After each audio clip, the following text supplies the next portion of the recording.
Assalamualaikum warahmatullahi wabarakatuh. Perkenalkan, saya Nova Santika, NPM 2104011009, Prodi Komunikasi Penyiaran Islam kelas B, Institut Agama Islam Negeri Metro. Di sini saya akan menjelaskan pengertian filsafat etika, manfaat, kegunaan, dan pengaplikasiannya. Pengertian filsafat etika. Filsafat adalah ilmu pengetahuan yang menyelidiki hakikat akan segala sesuatu untuk memperoleh kebenaran, dan ilmu pengetahuan tentang hakikat menanyakan apa hakikat atau intisari dari segala sesuatu. Dalam mempelajari filsafat, proses memahami adalah suatu proses yang diawali dengan adanya sikap empati, yaitu suatu etikat untuk mendengarkan dengan sabar. Dengan begitu, permasalahan yang akan mudah dipahami. Filsafat memberikan dasar-dasar pemahaman tentang pengetahuan. Karenanya, filsafat juga merupakan satu jenis pengetahuan yang terbuka. Maksudnya terbuka untuk dipahami, karenanya sifatnya memahamkan, dan juga terbuka untuk dikritik jika ternyata tidak akan dipahami pola pikirnya, lebih-lebih jika memang salah. Filsafat etika atau moral adalah cabang filsafat yang melibatkan sistematisasi, membela, dan merekomendasikan konsep perilaku benar dan salah. Istilah etika berasal dari kata Yunani kuno ethikos, yang berasal dari kata ethos atau kebiasaan. Cabang aksiologi filsafat terdiri dari subcabang etika dan estetika, masing-masing berkaitan dengan nilai. Dalam praktiknya, etika berusaha untuk menyelesaikan pertanyaan tentang moralitas manusia dengan mendefinisikan konsep-konsep seperti baik dan jahat, benar dan salah, kebaikan dan keburukan, keadilan dan kejahatan. Sebagai bidang penyelidikan intelektual filsafat moral juga terkait dengan bidang psikologi moral, etika deskriptif, dan teori nilai. Mengapa filsafat penting?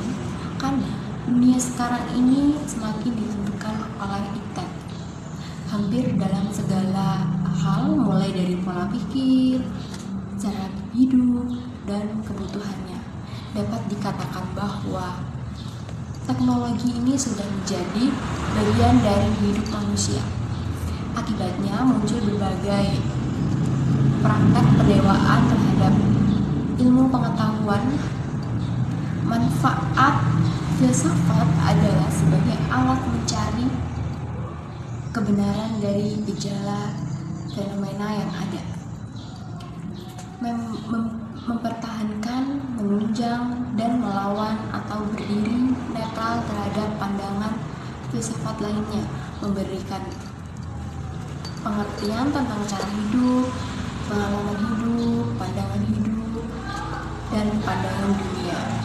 Filsafat membantu kita untuk memahami bahwa suatu tindakan selalu tampak seperti apa adanya. Filsafat membantu kita mengerti tentang diri kita sendiri dan dunia kita, karena filsafat mengajarkan bagaimana kita bergulat dengan pertanyaan-pertanyaan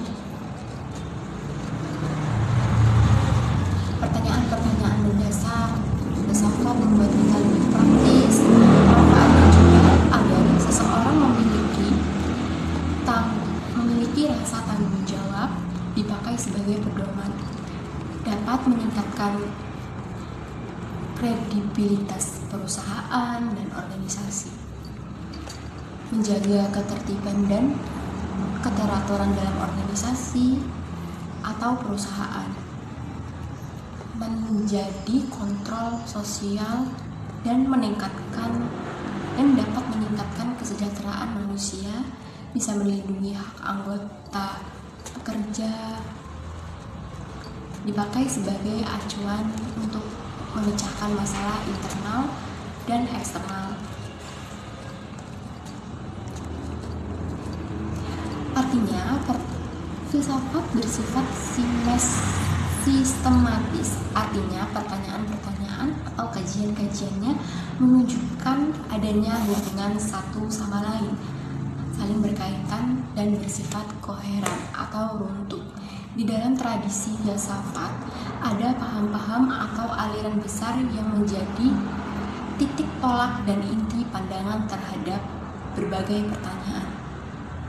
Filsafat, misalnya aliran empirisme, pandangan bahwa hakikat pengetahuan adalah pengalaman. Tanpa pengalaman maka tidak akan ada pengetahuan. Tanpa pengalaman maka tidak ada pengetahuan.